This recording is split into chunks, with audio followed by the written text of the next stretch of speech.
This girl made history as the first and only Arab woman to win a prestigious beauty pageant. Georgina Rizk became Miss Universe in 1971. She was really brave to wear a swimsuit on stage because back then, Arab women couldn't wear Western clothes or even go to school. So, how did her life turn out after the competition, and what does she look like now at 71? Watch the full video to find out. Don't forget to like the video, subscribe to the channel, and hit the bell icon to get notified when I upload a new video. Let's get started. In the 70s, the ideal woman in the Arab world was considered to be a housewife who behaved modestly, devoted her whole life to her family, and took care of the house and children. She wore the hijab and kept a low profile. But this girl was ahead of her time. She was brave and confident.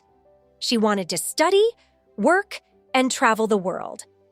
Georgina Rizk won the Miss Universe contest in 1971, becoming the first and only Arab woman to win the crown in this competition. In many countries, the bikini was taboo, even more so in an Arabic Muslim country, where society was especially conservative. Georgina was not like the typical image of an Arab woman, which was then widespread in films. She was probably the first Lebanese woman to appear in a swimsuit in public.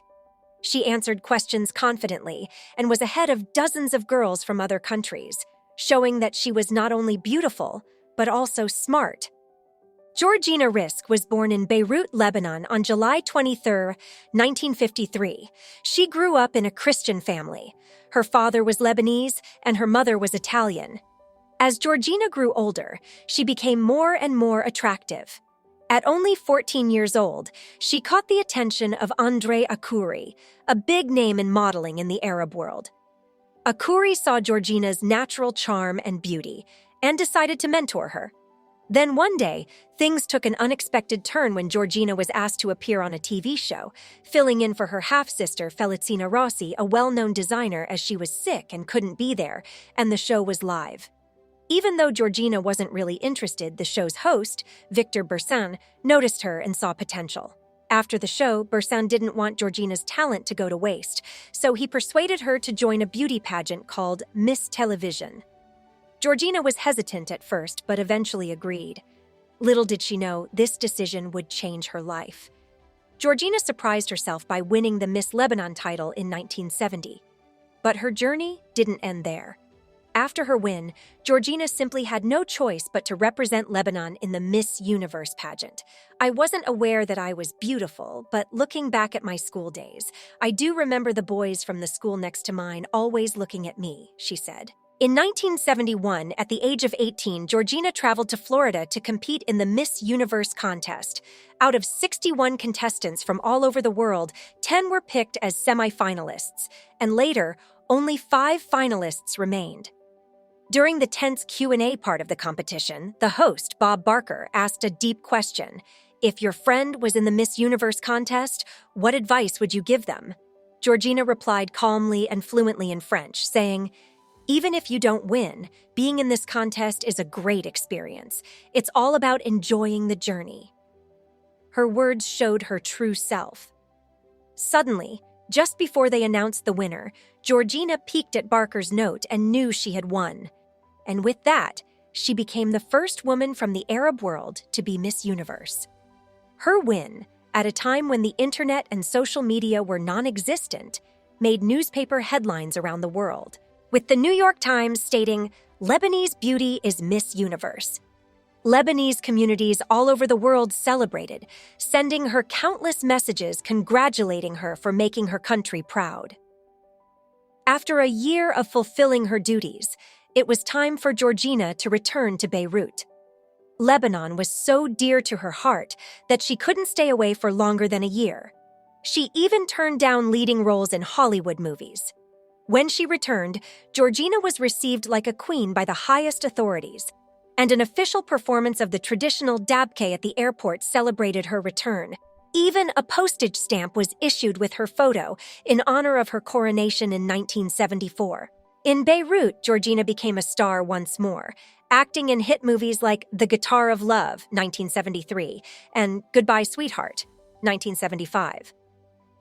Despite her success in the entertainment world, Georgina says her favorite role is being a mom. In the years that followed, Georgina met Ali Hassan Salameh, a prominent figure of the Palestine Liberation Organization. The two fell in love and married in 1978. However, their marriage sparked much controversy in Lebanon for several reasons. Georgina was Salameh's second wife, and their union occurred during a period of civil unrest and heightened tensions among religious sects in the country. Georgina was a Christian, while Salameh was a Muslim. Sadly, Ali Hassan Salameh met a tragic fate. He was killed in an Israeli-planted car bomb in Beirut in January 1979. At the time, Georgina was pregnant with their child, whom she named Ali in his honor. Georgina Rizk endured difficult times but managed to recover and move on with her life.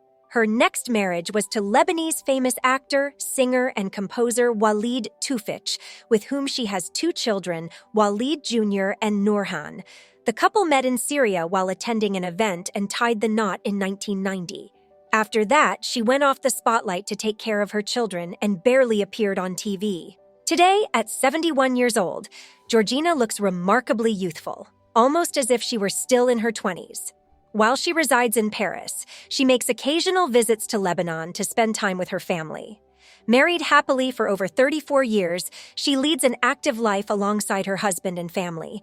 Not only does Georgina serve as a main judge in the Miss Lebanon contest, but a street in Beirut was recently renamed in her honor. With such accomplishments, what more could she ask for? In addition to Arabic, Rizk can speak English, French, and Italian as she learned Italian from her Italian half-sister. A picture spread on social media of Georgina with the Lebanese cosmetic surgeon Roy Matar, who posted the picture on his Instagram account. Roy Matar captioned his photo with Georgina Rizk, "Eternal Beauty." Consequently, the picture became a trend on various artistic websites, leading to speculation that she had undergone plastic surgery. However, Georgina responded, "Of course, beauty attracts, but the soul, intelligence, knowledge, and good manners are the most important and attractive components for both women and men." Georgina's legacy as the first Arab Miss Universe will always make her a Lebanese icon. She challenged stereotypes about Arab women worldwide, earning admiration from people around the globe.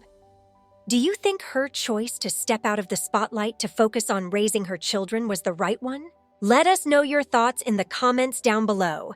If you enjoyed this video, make sure to subscribe to O Channel for more.